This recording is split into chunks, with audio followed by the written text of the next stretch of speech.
Boa noite a todos. É com muita alegria que estamos aqui mais uma noite de quinta-feira para darmos continuidade ao estudo dessa obra maravilhosa, o livro Entre a Terra e o Céu.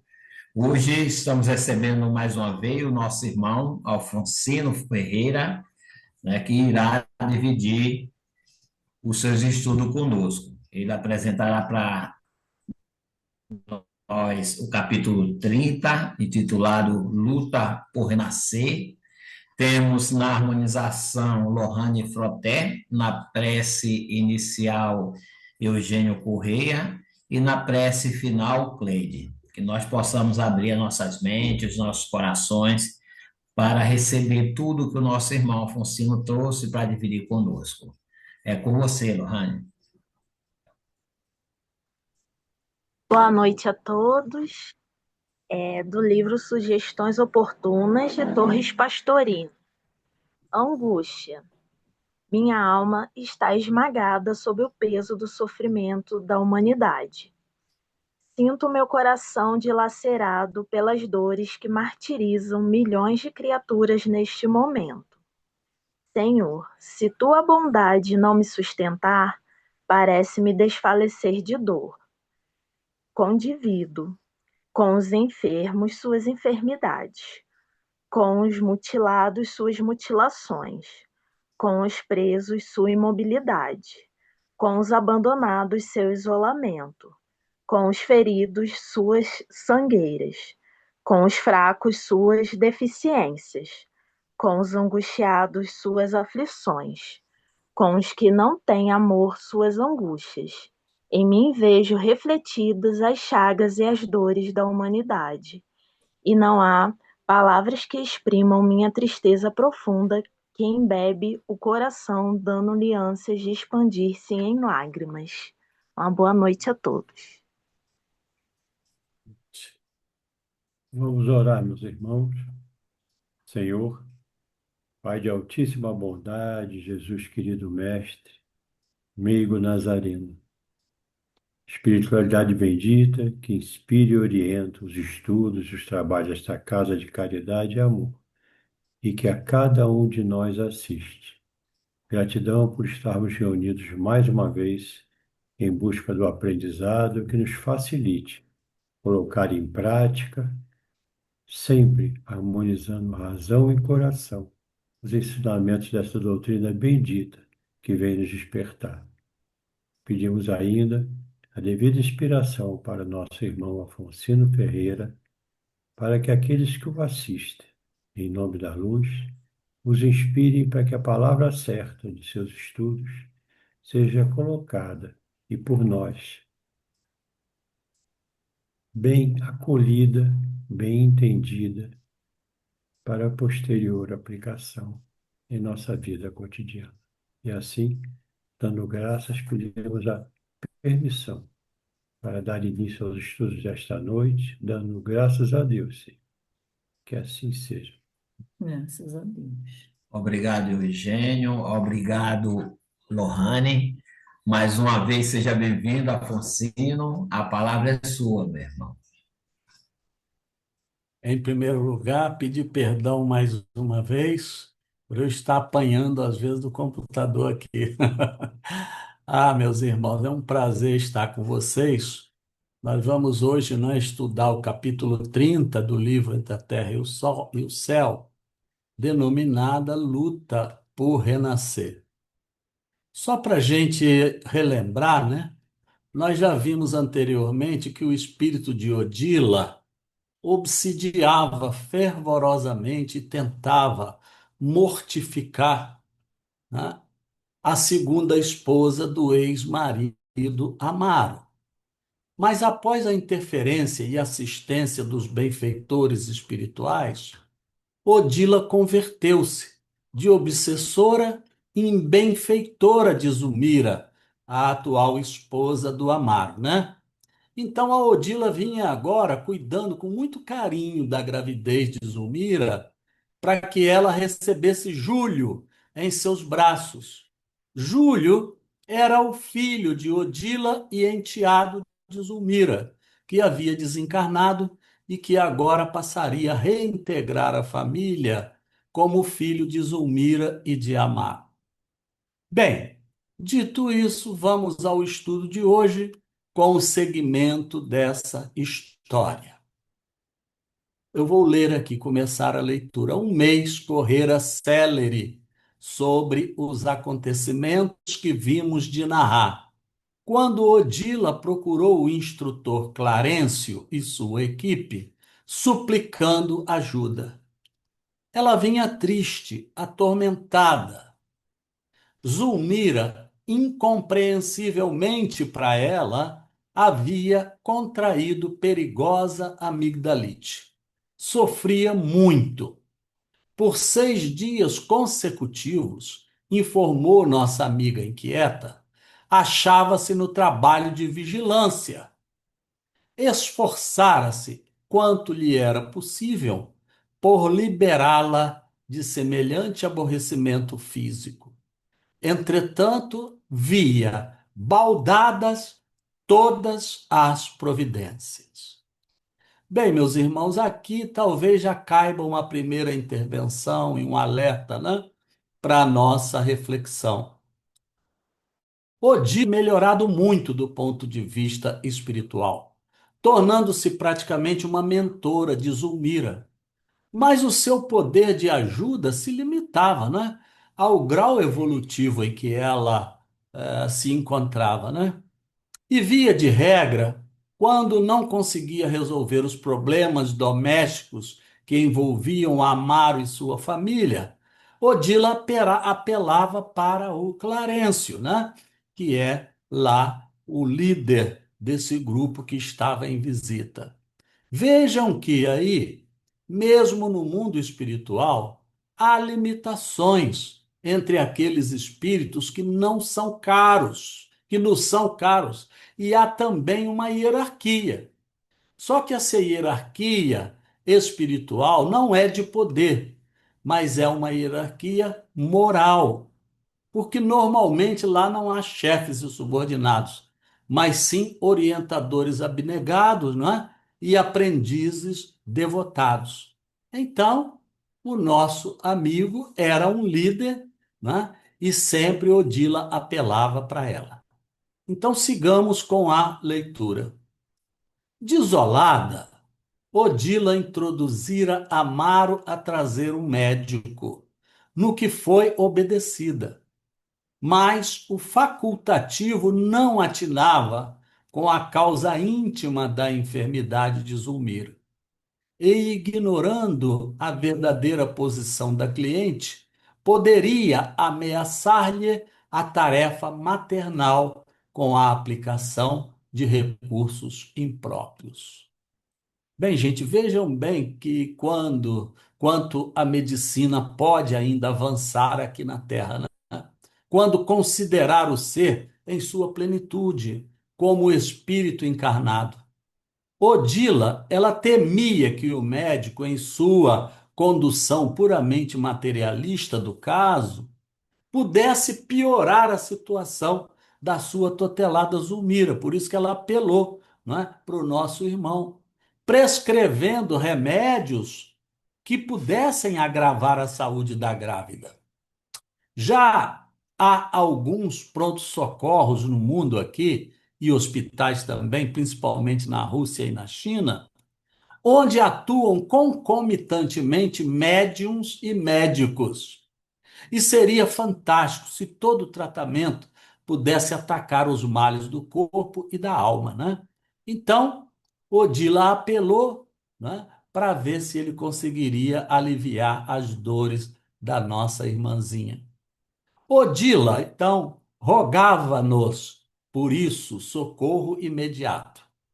Clarencio não se delongou na assistência precisa. Era noite quando demandamos um ninho doméstico que já se nos era familiar. Zulmira no leito demorava-se em aflitiva prostração. Cabelos em desalinho, olheiras arroxeadas e faces rubras de febre.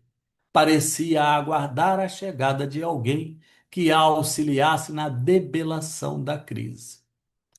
A supuração das amígdalas poluíra-lhe o hálito e lhe impunha dores lancinantes. A pobre senhora apenas gemia, semi-sufocada, exausta. O esposo e a filha desdobravam-se em carinho, procurando reanimá-la. Mas Zulmira, que deixáramos 30 dias antes corada e bem disposta, revelava-se agora profundamente abatida. Pois é, irmão, realmente a enfermidade de amigdalite, né, que envolveu a nossa irmã Zulmira, pode causar efetivamente mal-estar, dor de garganta e até febre. Mas o abatimento extremo e o estado de torpor de Zulmira iam além de tudo isso, como se estivesse desfalecida e totalmente à mercê da sorte. E normalmente, quando o estado do paciente extrapola todas as reações normais esperadas, há que se pensar também em causas espirituais concorrentes, que possam estar interferindo e piorando aquele mal-estar. Por isso, é de bom alvitre que, quando nos depararmos com situação semelhante em nossa família ou amigo, na nossa roda de amigos, que nós oremos em paralelo com o atendimento clínico, implorando aos mentores que possam intervir, para que eles atuem magneticamente sobre o paciente e, no mínimo, possam intuir os médicos sobre o melhor procedimento a ser ministrado.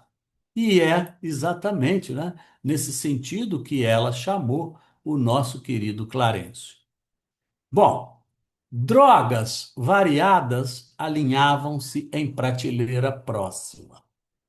Nosso instrutor examinou-as cuidadosamente e, percebendo-nos a admiração, disse comovido: Zulmira reclama nosso concurso diligente.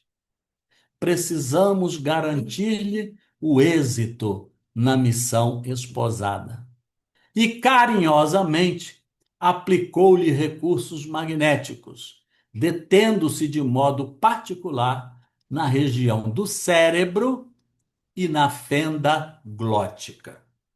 Bom, para quem aí não pôde avaliar, fenda glótica é uma condição de deformidade do aparelho fonador da nossa laringe, né? Gerando rouquidão, fala fanhosa, dor e dificuldade para se expressar. Isso é que é quando se cria uma fenda gótica, né? Glótica. Então, ele atuou, né? O Clarencio, vamos ver então o que aconteceu após o passe de Clarencio sobre o cérebro e a área da laringe de Zulmira.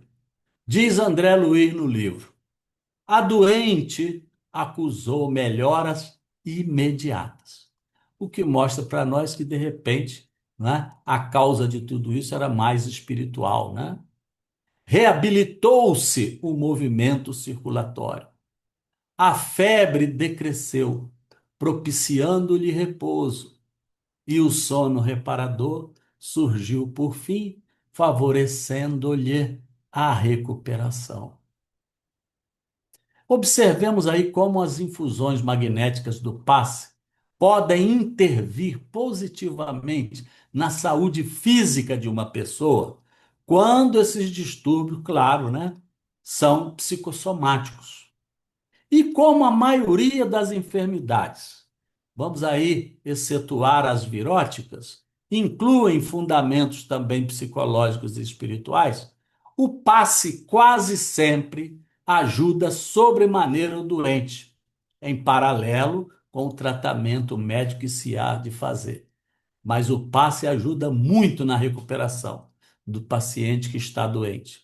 E nós vimos, né, em certo momento, nos Estados Unidos houve uma pesquisa com pessoas, com doentes no hospital, né, Hopkins, que as pessoas começaram a orar por uns doentes e por outros não, que tinham a mesma condição ali de dificuldade física. As que foram atendidas pela oração se curaram 50% mais cedo, o que mostra o poder da oração e a ajuda do mundo espiritual nas nossas recuperações, mesmo de doenças físicas. Então, voltemos aqui à nossa leitura. O Hilário indagou sobre a causa da moléstia insidiosa, que tão violenta se apresentara, ao que Clarencio esclareceu seguro. A questão é sutil. A mulher grávida, além da prestação de serviço orgânico à entidade que se reencarna, é igualmente constrangida a suportar-lhe o contato espiritual, que sempre constitui um sacrifício quando se trata de alguém com escuros débitos de consciência. A organização feminina durante a gestação sofre verdadeira enxertia mental. Os pensamentos do ser que se acolhe ao santuário íntimo envolvem-na totalmente, determinando significativas alterações em seu cosmo biológico. Se o filho é senhor de larga evolução e dono de elogiáveis qualidades morais, consegue auxiliar o campo materno, prodigalizando-lhe sublimadas emoções e convertendo a maternidade, habitualmente dolorosa, em estações de esperanças e alegrias intraduzíveis. Mas no caso do Júlio, no processo de Júlio, observamos duas almas que se ajustam nas mesmas dívidas e na mesma posição evolutiva. Então, influenciam-se mutuamente. Então, meus irmãos, veja que durante a gravidez, de uma maneira geral, né, a simbiose entre a grávida e o bebê é total. De sorte que ações da mãe provocam reações consequentes no bebê. E da mesma forma, quando o espírito reencarnante carrega grande peso espiritual, provoca na mãe sensações que tornam a gravidez bem mais difícil, bem mais desagradável. Então, a gravidez pode ser um período de enorme prazer e felicidade para a mãe, desde que o espírito reencarnante seja bom e equilibrado, esteja afinado com ela. Ou pode tornar-se de sacrifícios, desde suaves até relevantes sacrifícios para a grávida, dependendo dos débitos que traz o espírito que se encontra acoplado a ela. Então, esse comprometimento simbiótico é mútuo, constante e intenso entre mãe e o filho bebê, até o nascimento. É como se os dois, mãe e filho, fossem um, com suas sensações se entrelaçando e se intercambiando. Mas sigamos então com a leitura. É por isso, aliás, antes de continuar, né, que muitas mulheres ficam realmente desarvoradas durante o período da gravidez, né? O ministro fez longa pausa, tornando aos passes a benefício da enferma. Odila acompanhava-o atenciosa. De todos nós, parecia ela a mais preocupada com as lições ouvidas. Identificava-se-lhe o interesse de tudo aprender para tornar-se ali mais útil. Claro, Odila tentava não ficar incomodando Clarencio a toda hora, queria aprender com ele, né? Findo alguns instantes, Clarencio continuou. Se Zulmira atua de maneira decisiva na formação do novo veículo do menino, o menino atua vigorosamente nela, estabelecendo fenômenos perturbadores em sua constituição de mulher. Então, meus irmãos, como já dissemos anteriormente, né, essa simbiose total entre mãe e filho causa reações biounívocas, ou seja, com ambos interferindo um sobre o outro e influenciando-se mutuamente todo o tempo, né?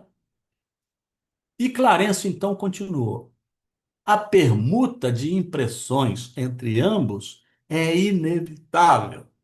E os padecimentos de Júlio que Júlio trazia na garganta foram impressos na mente maternal, que os reproduz no corpo em que se manifesta. Então, é claro que a mãe estava ali sentindo dor de garganta. Não era porque ela tinha alguma limitação no seu aparelho fonador, foi devido ao Júlio, né? Inês, liga para mim ali. Então, a gente se lembra que por que que Júlio apresentava essas deformidades? Lembremos lá atrás que na vida anterior ele cometera suicídio por afogamento, mas antes ingerira um corrosivo que danificou a sua garganta. Por isso que ele está assim, com esse problema aí na sua gargantinha e prejudicando a mãe que está ali grávida dele, né? Então, continuemos com os esclarecimentos de Clarencio registrados por André Luiz. A corrente de troca entre mãe e filho não se circunscreve à alimentação de natureza material. Estende-se ao intercâmbio constante das sensações diversas. Os pensamentos de Zulmira guardam imensa força sobre Júlio, tanto quanto os de Júlio revelam expressivo poder sobre a nova mãezinha. As mentes de um e de outro como que se justapõem, mantendo-se em permanente comunhão, até que a natureza complete o serviço que lhe cabe no tempo. De semelhante associação procedem os chamados sinais de nascença.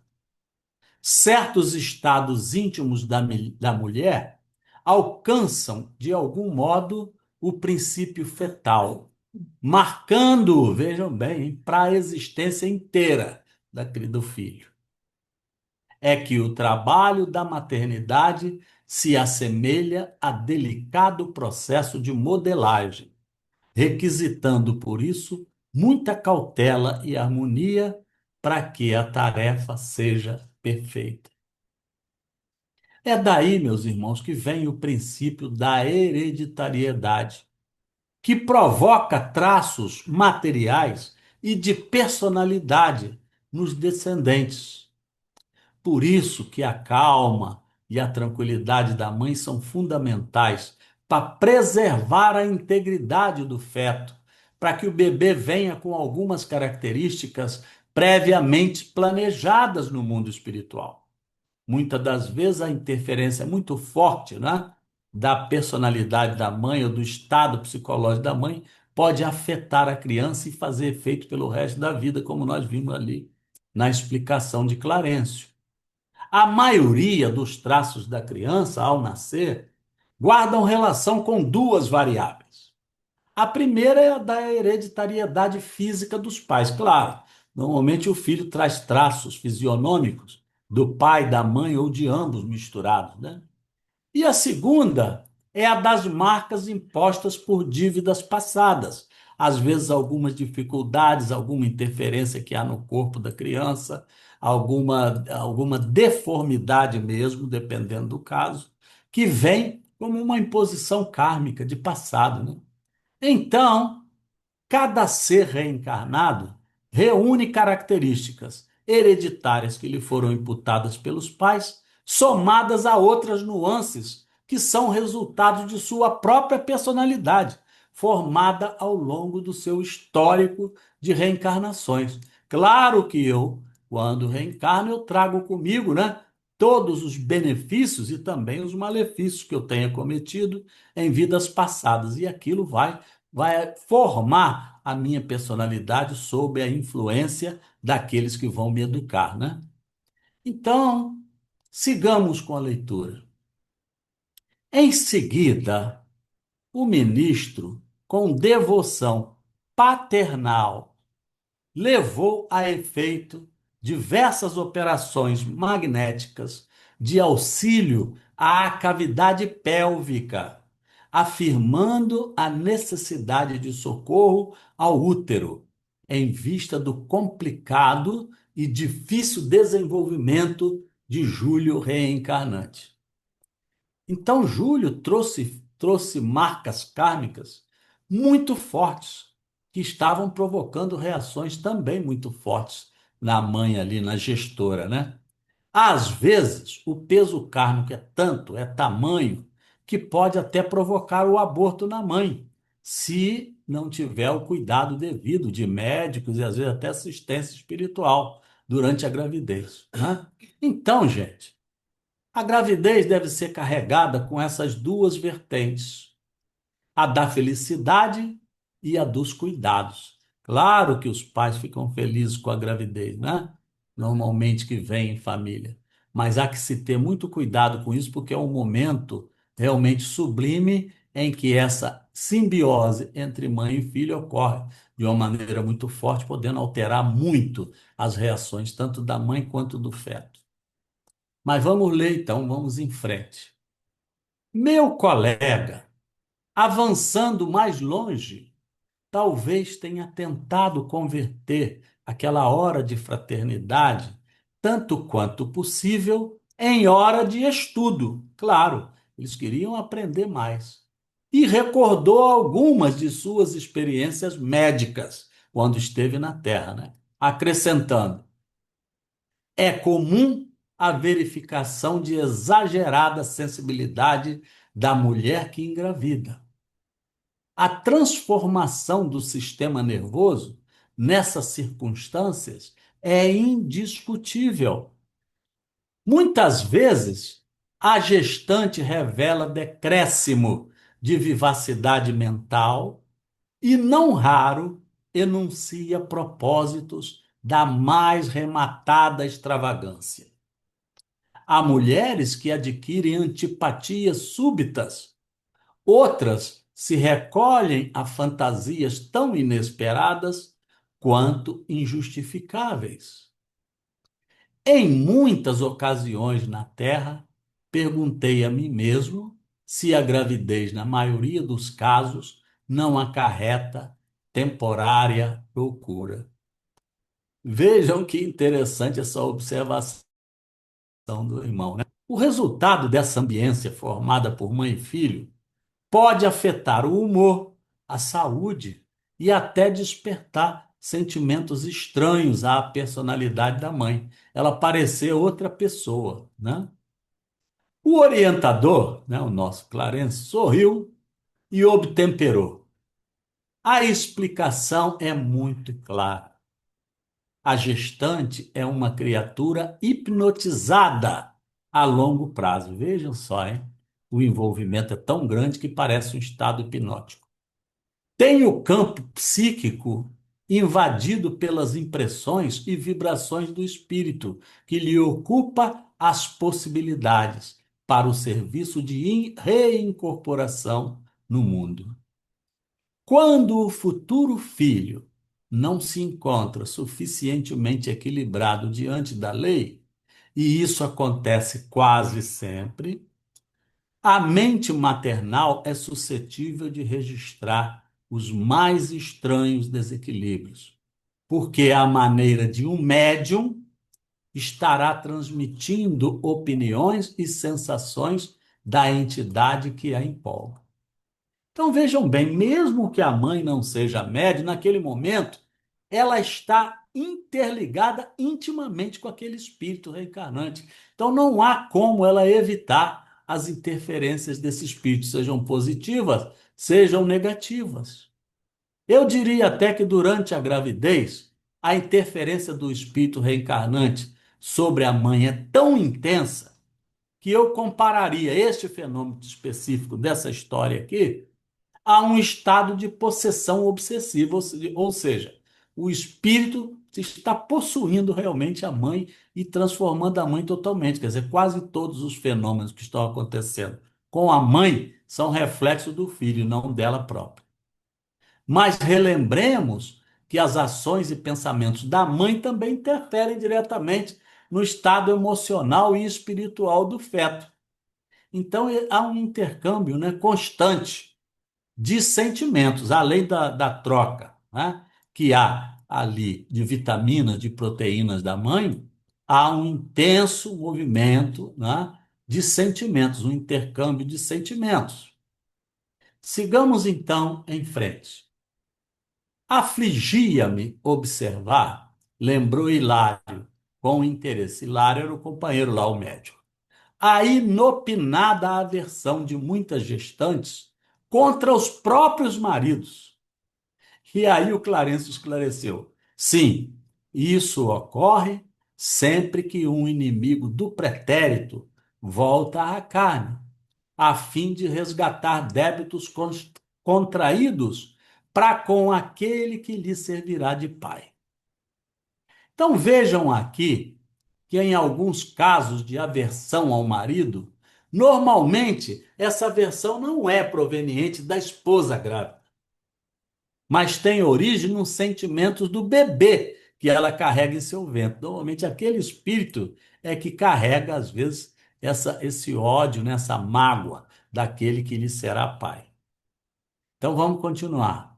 Temos, contudo, os casos, ponderei curioso, em que na ribalta do mundo vemos filhas que foram evidentemente fortes desafetos das mães em passado remoto ou próximo.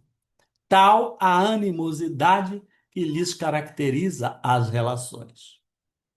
Reparamos que em tais ocorrências as filhas são muito mais afins com os pais, vivendo psiquicamente em harmoniosa associação com eles e distanciadas espiritualmente das mãezinhas, que por vezes tudo fazem debalde para quebrar as barreiras de separação.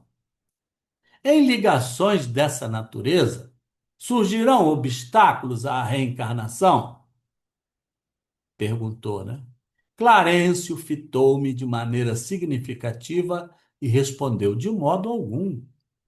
A esposa, por devotamento ao companheiro, por amor a ele, né, cede facilmente à necessidade da alma que volta ao reduto doméstico para fins regeneradores. E em se tratando de alguém com intensa afinidade junto ao chefe do lar, vê-se o marido docemente impulsionado a oferecer maior coeficiente afetivo à companheira, de vez que se sente envolvido por forças duplas de atração. Sob dobrada carga de simpatia, dá muito mais de si, mesmo em atenção e carinho, facilitando a tarefa maternal da mulher. Que linda, né? Essa missão da mulher, hein? As mulheres são especiais. A elucidação clara e lógica satisfez-nos plenamente.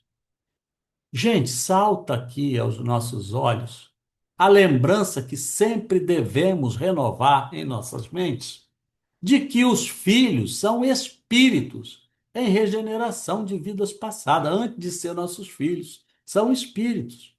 E não raro aparecem desafetos sobre o mesmo teto. Isso acontece com muita frequência. Irmãos que não se bicam, que não se simpatizam um com os outros, filhos que não aceitam as orientações do pai ou da mãe, as orientações paternas ou de ambos, né? Mas então, cabe aqui uma pergunta.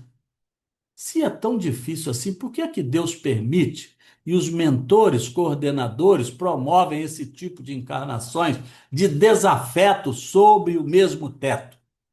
Por que é que Deus coloca dois espíritos, às vezes inimigos de passado, dentro de uma mesma família, como irmãos ou como pais e filhos? A resposta é porque os laços familiares e consanguíneos, gente, são tão fortes. O amor está envolvido ali com tamanha energia que, primeiramente, na infância, pode ser que na primeira infância, não obstante eles não se amarem, por exemplo, dois irmãos, eles pelo menos se aturam, mesmo trazendo intrinsecamente animosidade de vidas passadas. Mas depois, com o passar do tempo e a convivência diuturna, e aí concorrendo também com a educação massiva dos pais, eles acabam por convertê-los em amigos até a fase adulta. E aí a gente entende, a gente vê a importância da manutenção da instituição familiar, que é um reduto de amor muito forte, com laços muito fortes de perdão, de reconciliação e de realinhamento de almas. Não há melhor ambiente para se reconciliar dois espíritos do que o ambiente familiar. E se a família se desmantela, como estão tentando fazer atualmente, né, a sociedade, seus integrantes tendem à falência. Por isso, nós, espíritas, então, que temos consciência disso, precisamos promover e lutar muito para manter a instituição familiar, orarmos juntos, procurar fazer o culto do evangelho juntos, unirmos em torno da união familiar e dessa instituição tão importante que acaba por resolver os nossos problemas de limitações de passado. Mas sigamos com a leitura aí do desenrolar desse episódio. Palestramos ainda por alguns minutos, nos quais o nosso orientador ministrou variadas instruções a Odila, habilitando-a para socorros de emergência. Olha que bacana. Ele está ensinando a Odila como tratar para que ela não fique dependente eterna dele, né? E vejam, meus irmãos, que coisa bonita. Como o aprendizado no mundo espiritual é intenso. Todos nós vamos passar por isso depois que a gente desencarnar. Lá se aprende. E aqui na Terra se coloca em prática os conhecimentos adquiridos lá. Se corrigem os possíveis desvios de rota que a gente esteja cometendo, se fortalece a alma e se acelera a evolução. Então, tanto o outro lado quanto esse concorrem fortemente para a nossa evolução espiritual, aprendendo lá e praticando aqui, né? Sigamos então com a leitura. Ah, regressamos edificados ao nosso círculo de trabalho comum. No entanto, depois de alguns dias, a primeira esposa do ferroviário, né, do Amaro, tornou até nós solicitando nova intervenção. Que coisa, hein? Odila informou aflita que a Zulmira, a grávida, né, atravessava estarrecedora crise orgânica. Vômitos incoercíveis perturbavam-na cruelmente. Não tolerava a mais leve alimentação. O sistema digestivo apresentava alterações profundas. O médico agia baldadamente, visto que o estômago da enferma zombava de todos os recursos, ou seja, não aceitava os remédios, né? Não nos delongamos para a execução do trabalho assistencial. Revelava-se a gestante efetivamente em condições ameaçadoras. Olha o que a gente disse lá em cima. Às vezes corre risco até de perder o bebê. Então estava ameaçadora a situação dela. As náuseas repetidas provocavam a gradativa incursão de anemia. Clarencio, porém, submeteu-a a passes magnéticos de longo curso, prometendo que a medida se faria seguir das melhorias ou das melhoras necessárias. Deveres diversos convocavam-nos à presença em outros setores. Ainda assim, depois das despedidas, Hilário perguntou pelo motivo de semelhante fenômeno, que declarou ele, em toda a sua experiência médica na Terra, nunca conseguira explicar. Estamos certos de que a ciência do porvir ajudará a mulher na defesa contra essa espécie de aborrecimento orgânico, asseverou o ministro com segurança, encontrando definições de ordem fisiológica para tais conflitos. Mas, no fundo, o desequilíbrio é de essência espiritual. O organismo materno, absorvendo as emanações da entidade reencarnante, funciona como um exaustor de fluidos em desintegração. Fluidos estes que nem sempre são aprazíveis ou facilmente suportáveis pela sensibilidade feminina. Daí a razão dos engulhos frequentes, de tratamento até agora muito difícil. O que a gente conclui disso aí, hein, gente? Olha lá. Ela agora passa mal do estômago e é comum acontecer isso. A grávida normalmente fica realmente indisposta e não aceita determinados alimentos. Quando não aceita praticamente nada. Tem umas que não aceitam praticamente nada, começa a emagrecer, perder peso, né? Então, nós temos que ver o seguinte: o que tem aí do ponto de vista espiritual para a gente explorar?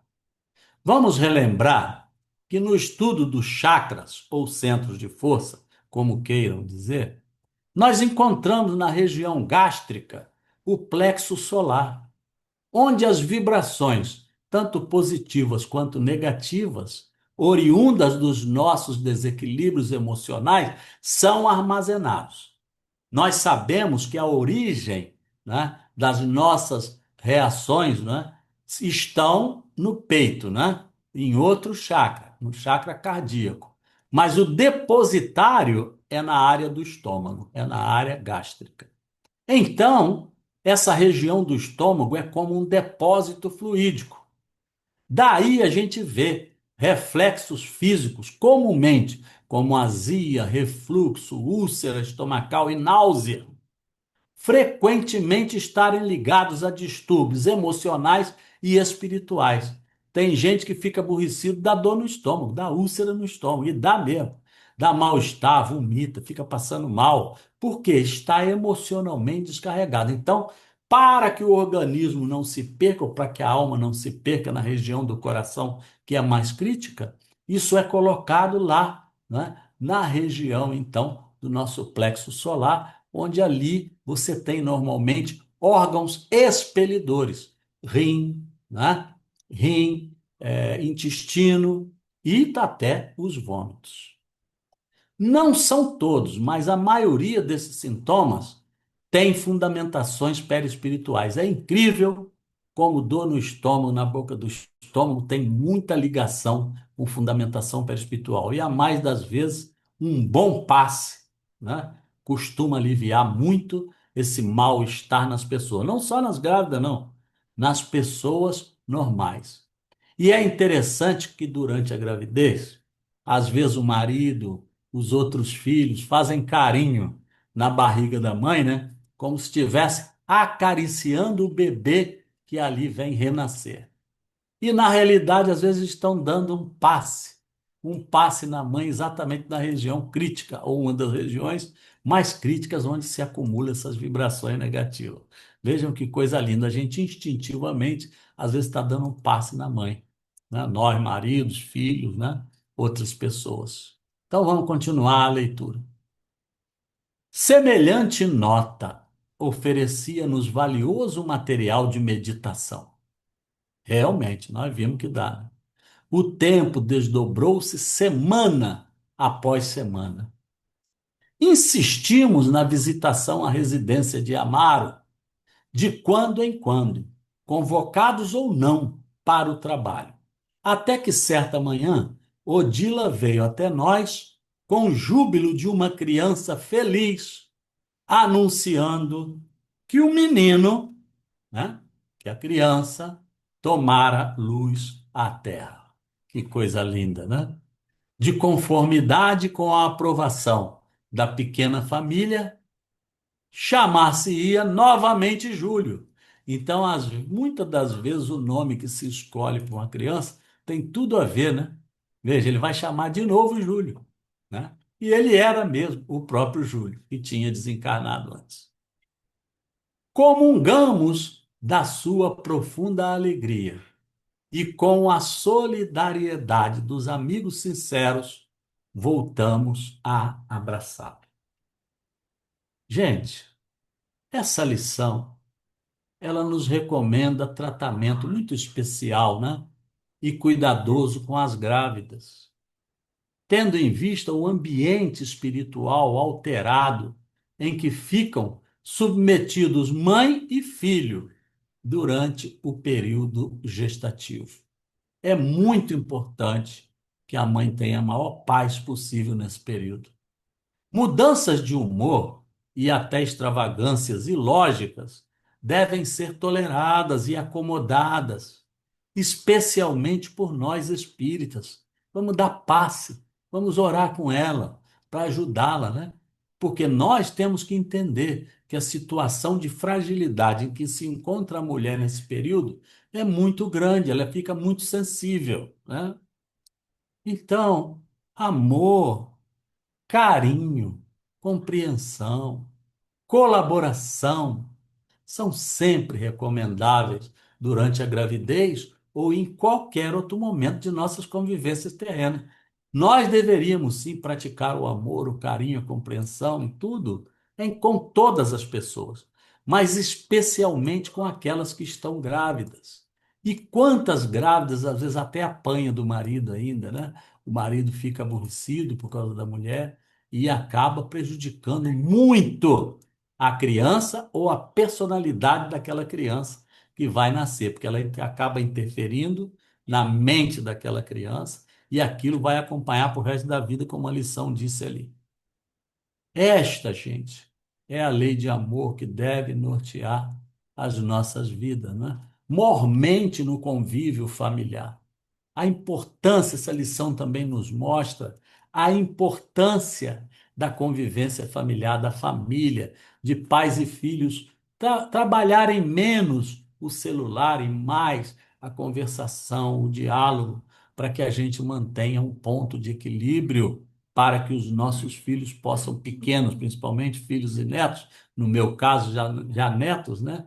Possam crescer e ter uma personalidade esperada por cada um de nós, né? Então, por aqui estamos encerrando esse estudo de hoje, abrindo espaço para questionamentos que quiserem fazer. A gente pode conversar um pouquinho, se quiserem, por favor. Obrigado mais uma vez, Afonsino, pelos seus pensamentos, pelas suas colocações, né? E eu, carinhosamente, não tenho nada a colocar, não, né? Tudo que eu marquei aqui, você tocou a luz da doutrina, né? Eu até brinquei com a explicação, assim, quando lê, você viu como nós que não conhecemos, aqueles que não conhecem a doutrina, né, como a doutrina é tão esclarecedora em relação à convivência familiar com os filhos, né? Como ela traz esses ensinamentos e nos dá um amparo muito grande para que nós possamos saber conviver ali no agrupamento, não é isso? Muito obrigado, meu irmão. Obrigado a vocês. E veja como a nossa doutrina permeia em praticamente todas as áreas que envolvem uma encarnação aqui. Área científica, filosófica, social, religiosa, tudo. É um espetáculo a nossa doutrina, né? Eu Alguém quer gostaria de perguntar, quer fazer uma comentar? observação. Sim. Eu, assim, eu gostei muito desse capítulo porque a gente termina que revive alguns momentos pelos quais nós passamos, para quem já foi mãe, né? como eu e algumas pessoas aqui, e outras que ainda certamente serão. E realmente é um momento sublime, né? É um momento em que essa simbiose que você fala do bebê, do feto que está ali com a mãe, as sensações que você tem, a troca de sentimentos bons, né, são fundamentais. Da gente não se preocupar, e aí vem o lado daquelas que ainda não tiveram a oportunidade, né, de serem mães também, de terem essa tarefa, que é uma tarefa bonita e importante, né, para todos nós, homens e mulheres, né? Que por mais que as coisas aconteçam durante a gravidez, que a gente tenha realmente assim no coração a certeza que nós estamos numa tarefa que é das mais bonitas que nós podemos abraçar. No meu caso, por exemplo, tenho dois filhos, mas já tive outras duas, engravidei outras duas vezes e esses não vieram a nascer, a serem criados, né? Mas estão na espiritualidade, a gente sabe disso. Tiveram a função aqui de me preparar, talvez, para esses outros dois que vieram e que eu acho assim que, em momento algum, tivemos qualquer pensamento do que a tarefa seria difícil, né? Que a tarefa, a gravidez é realmente algo que enobrece, é algo que nos torna mais acessível ao outro também, né? E a importância é muito grande da assistência de quem quer que seja, né? Do pai, da outra mãe, que as famílias hoje são tão diferenciadas, né? Do avô, da avó, da tia, do tio, né? Mas que aquela que realmente abraça essa responsabilidade, porque isso foi lá na espiritualidade que a gente definiu que deveria ser mãe, pai, né? Ou que tenha certeza que haverá sempre o que a gente viu aqui nesse capítulo, a assistência dos amigos espirituais, para que as coisas aconteçam e a gente possa se sentir realmente amparado. Então, só assim, eu achei esse capítulo realmente Muito. muito bom mesmo. E a Por isso que a sua tarefa, exposição também, ô Afonso. por isso que essa tarefa é missionária, é linda. E às vezes a gente fica até pensando, né? Tantas mulheres hoje que não querem mais terem filhos, ou que dão oportunidade para ter só umzinho e não quer mais. Tudo bem, a gente tem que respeitar o livre-arbítrio. Mas eu estava pensando outro dia, como é que vai ser conosco quando a gente for para o mundo espiritual? Nós vamos entrar lá no fim da fila. E será que a gente vai ter a oportunidade de encarar? As mulheres não querem engravidar, os casais não querem ter filhos. E Pode isso é uma demorar mais dádiva, tempo, mas é bem. uma missão, né? Uma missão de Deus, é uma coisa linda. Não vai mais. Afonsinho, Oi, Afonso, também fala, queremos meu aqui, irmão. quero aqui também te parabenizar pelo seu estudo maravilhoso, né? Em relação, né, à gestação, à gravidez, o envolvimento do plano espiritual, essa atuação, né? Eu não tenho nada a acrescentar que você falou tudo. Mas o que mais me admirou nesse capítulo foi a intercessão de Odila. Você vê que ela veio num processo de um ciúme exacerbado, né, de uma violência, de uma obsessão, né, quase que uma subjugação, e de repente, né, ela deu uma guinada na vida dela, ajudando até mesmo aquela pessoa, aspas, que que julgava sua rival, né? Então, acho que o esforço pessoal de cada um de nós nesse caminho, né? Acho que qualquer um de nós pode fazer esse caminho, pode vencer as nossas más tendências com um pouquinho de boa vontade, um pouquinho de esforço. E o exemplo disso aí que eu estou pegando para minha vida é o Dila. né? Porque ela fez o enfrentamento de tudo, estava lá no fundo do poço e daqui a pouco está como mentor espiritual, conforme você falou. Isso eu achei uma dignidade, uma grandeza de alma, né? Com certeza ainda é um espírito, né, se purificando, mas Deus mostra que todos nós podemos chegar a esse nível. Eu tenho tempo, o tempo expirou, mas eu tenho 2 minutos aqui, Francisco, e os demais irmãos e irmãs, tenho 2 minutos para falar só uma coisa. Nós, Sim, espíritos, não devíamos nunca desistir de ninguém. Porque aquele exemplo de Jesus que diz que eu vim para os doentes, muitas das vezes pais desistem de filhos, a gente desiste de um amigo que é mais complicado, desiste de um vizinho que às vezes nos trata mal, mas esses são os que mais precisam do nosso carinho, porque todos, em algum momento, dependendo do momento e da inspiração que a gente receba, se a gente recebeu a inspiração no momento certo e no local exato, a gente consegue mexer com o interior das pessoas como Clarence mexeu com o interior de Odile. Nem foi o Clarence, foi uma outra irmã de outro nível espiritual que mexeu com ela e a transformou. Que nós também assumamos isso dentro e fora da casa espírita, né? Para tentar ajudar essas pessoas que estão desviadas do bem ou que estão diferentemente fora de rota, para que a gente também encontre espíritos que nos ajudem se a gente um dia sair delas, né? Então, não desistir nunca. Não importa o que as pessoas façam. Um dia eu vou contar para vocês quando eu vivi, quando eu cresci na minha adolescência na favela, no morro, lá no Complexo do Alemão, para vocês verem que também a gente pensa que marginal não tem amor, mas tem. Eles têm amor. Todo mundo tem amor, tem a semente do amor no fundo do coração. A gente precisa regar isso aí. A gente precisa adubar esse amor para que as pessoas que às vezes estão empedernidas numa coisa que parece mal à nossa vista possam se transformar como a Odila se transformou. É só isso. Desculpe aí se estou me alongando um pouco.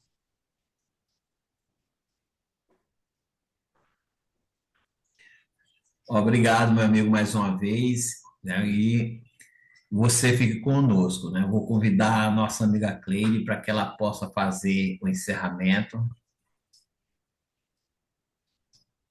Senhor Jesus, obrigado mais uma vez pelo estudo desta noite. Obrigado à espiritualidade amiga e benfeitora que sempre nos assiste, nos acompanha.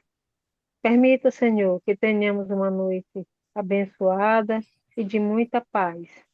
Obrigada, Senhor, que as tuas bênçãos sejam derramadas por todos nós, encarnados e desencarnados, e a todos aqueles que mais necessitam na saúde, nas aflições, nas famílias, que todos nós possamos ser abençoados. Rogai por nós, Senhor, que assim seja. Graças a Deus. Obrigado, Cleide. Obrigado.